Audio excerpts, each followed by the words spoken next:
ಸಾರಿಗೆ ಇಲಾಖೆ ನೌಕರರಿಗೆ ಮತ್ತೆ ಬಿಗ್ ಶಾಕ್ ಎದುರಾಗ್ತಾ ಇದೆ. ಸಾರಿಗೆ ನೌಕರರ ಬೇಡಿಕೆ ಈಡೇರೋದು ಯಾವಾಗ? ಜಂಟಿ ಕ್ರಿಯಾ ಸಮಿತಿ ಜೊತೆಗೆ ಇಂದು ಕಾರ್ಮಿಕ ಆಯುಕ್ತರು ಸಭೆಯನ್ನ ಮಾಡಿದ್ರು. ಇದೀಗ ಸಾರಿಗೆ ಇಲಾಖೆ ನೌಕರರಿಗೆ ಮತ್ತೆ ಬಿಗ್ ಶಾಕ್.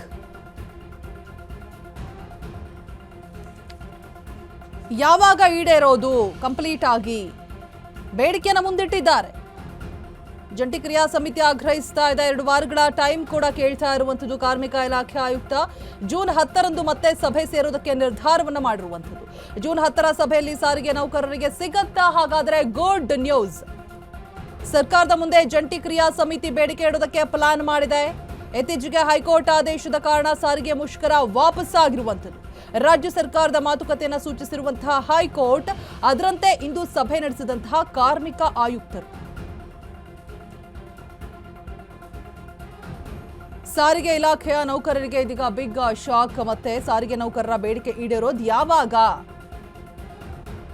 ಜಂಟಿ ಕ್ರಿಯಾ ಸಮಿತಿ ಆಗ್ರಹಿಸ್ತಾ ಇದೆ. 2 ವಾರ ಟೈಮ್ ಕಾರ್ಮಿಕ ಇಲಾಖೆ ಆಯುಕ್ತ ಕೇಳಿರ್ತಾರೆ. ಜೂನ್ 10ಕ್ಕೆ ಮತ್ತೆ ಸಭೆ ಸೇರೋದಕ್ಕೆ ನಿರ್ಧಾರವನ್ನು ಕೂಡ ಮಾಡಿರುವಂಥದ್ದು. ಜೂನ್ 10ರ ಸಭೆಯಲ್ಲಿ ಸಾರಿಗೆ ನೌಕರರಿಗೆ ಸಿಗತ್ತಾ? ಹಾಗಾದ್ರೆ ಗುಡ್ ನ್ಯೂಸ್. ಸರ್ಕಾರದ ಮುಂದೆ ಜಂಟಿ ಕ್ರಿಯಾ ಸಮಿತಿ ಬೇಡಿಕೆ ಇಡೋದಕ್ಕೆ ಪ್ಲಾನ್ ಏನಾದರೂ ಮಾಡ್ತಾ ಇದೆಯಾ? ಇತ್ತೀಚೆಗೆ ಹೈಕೋರ್ಟ್ ಆದೇಶದ ಕಾರಣ ಸಾರಿಗೆ ಮುಷ್ಕರ ವಾಪಸ್ ಪಡೆದಿರ್ತಾರೆ ಕೂಡ. ರಾಜ್ಯ ಸರ್ಕಾರದ ಮಾತುಕತೆಗೆ ಸೂಚಿಸಿರುವಂತಹ ಹೈಕೋರ್ಟ್ ಅದರಂತೆ ಇಂದು ಸಭೆ ನಡೆಸಿರುವಂತಹ ಕಾರ್ಮಿಕ ಆಯುಕ್ತರು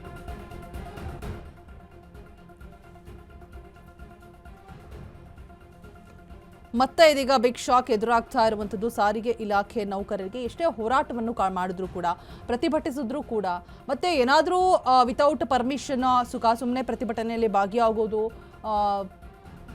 ಇಲ್ಲಿ ಆಬ್ಸೆಂಟ್ ಆಗೋದು ಮಾಡಿದ್ರೆ ಕಂಪ್ಲೀಟ್ ಆಗಿ ಅವ್ರನ್ನೂ ಕೂಡ ಕೆಲಸದಿಂದ ವಜಾ ಮಾಡಲಾಗುತ್ತೆ, ಸ್ಟ್ರಿಕ್ಟ್ ಕ್ರಮವನ್ನು ತೆಗೆದುಕೊಳ್ಳಲಾಗುತ್ತೆ ಅನ್ನುವಂತಹ ಮಾತುಗಳನ್ನು ಹೇಳಿದ್ರು ಕೂಡ ಯಾವುದನ್ನೂ ಲೆಕ್ಕಿಸದೆ ಪ್ರೊಟೆಸ್ಟ್ ಮಾಡ್ತಾರೆ, ಪ್ರತಿಭಟಿಸ್ತಾರೆ. ಆದರೂ ಕೂಡ ಯಾವುದೇ ರೀತಿಯಾದಂತಹ ಫಲ ಸಿಗ್ತಾ ಇಲ್ಲ.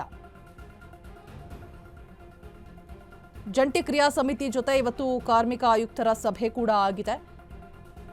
ಯಾವಾಗ ತಮ್ಮ ಬೇಡಿಕೆ ಈಡೇರೋದು? ಒಂದ್ ಕಡೆ ಪ್ರತಿಭಟನೆ ಮಾಡೋದಕ್ಕೂ ಬಿಡೋದಿಲ್ಲ, ಯಾವಾಗ ಬಿಸಿ ಮುಟ್ಸೋದು ಮತ್ತೆ ಸರ್ಕಾರಕ್ಕೆ?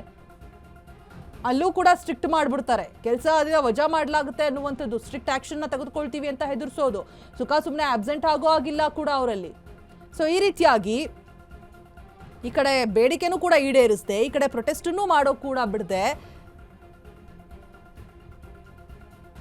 ಯಾವಾಗ ನಮ್ಮ ಬೇಡಿಕೆ ಈಡೇರೋದು? ಬೇಡಿಕೆ ಈಡೇರಿಕೆ ಇದೀಗ ಜಂಟಿ ಕ್ರಿಯಾ ಸಮಿತಿ ಆಗ್ರಹಿಸ್ತಾ ಇದೆ. 2 ವಾರಗಳ ಟೈಮ್ ಕೇಳಿರ್ತಾರೆ ಕಾರ್ಮಿಕ ಇಲಾಖೆ ಆಯುಕ್ತ, ಬಟ್ ಏನೂ ಕೂಡ ಅಪ್ಡೇಟ್ಸ್ ಇಲ್ಲ. ಜೂನ್ 10ಕ್ಕೆ ಮತ್ತೆ ಸಭೆಯನ್ನು ಸೇರೋದಕ್ಕೆ ನಿರ್ಧಾರವನ್ನು ಮಾಡಿರುವಂಥದ್ದು. ಜೂನ್ 10ರ ಸಭೆಯಲ್ಲಿ ಸಾರಿಗೆ ನೌಕರರಿಗೆ ಗುಡ್ ನ್ಯೂಸ್ ಏನಾದರೂ ಸಿಗತ್ತಾ? ಕಾದು ನೋಡಬೇಕು. Not sure. ಸರ್ಕಾರದ ಮುಂದೆ ಜಂಟಿ ಕ್ರಿಯಾ ಸಮಿತಿ ಬೇಡಿಕೆ ಇಡೋದಕ್ಕೆ ಮತ್ತೆ ಪ್ಲಾನ್ ಅನ್ನ ಮಾಡ್ತಾ ಇದ್ದಾರಂತೆ. ಏನ್ ಪ್ಲಾನ್ ಮಾಡಿದ್ರು ಯೂಸ್ ಇಲ್ಲ ಅಂತ ಅನ್ನಿಸ್ತಾ ಇದೆ. ಬಿಕಾಸ್ ಈ ಅವಧಿಲೇ ಏನಾದರೂ ಒಂದು ಭರವಸೆಯನ್ನಾದರೂ ಕೊಡ್ಬೋದಾಗಿತ್ತು, ಬಟ್ ಯಾವುದು ಕೂಡ ಬೆಳವಣಿಗೆಗಳು ಆಗಿಲ್ಲ. ರಾಜ್ಯ ಸರ್ಕಾರದ ಮಾತುಕತೆಗೆ ಸೂಚಿಸಿರುವಂತಹ ಹೈಕೋರ್ಟ್ ಸೂಚನೆನೇನು ಕೊಟ್ಟಿದೆ, ಮಾತುಕತೆ ಆಡಬೇಕು ಅಂತ ಹೇಳ್ಬಿಟ್ಟು. ಅದರಂತೆ ಇವತ್ತು ಸಭೆ ನಡೆಸಿರುವಂತಹ ಕಾರ್ಮಿಕ ಆಯುಕ್ತರು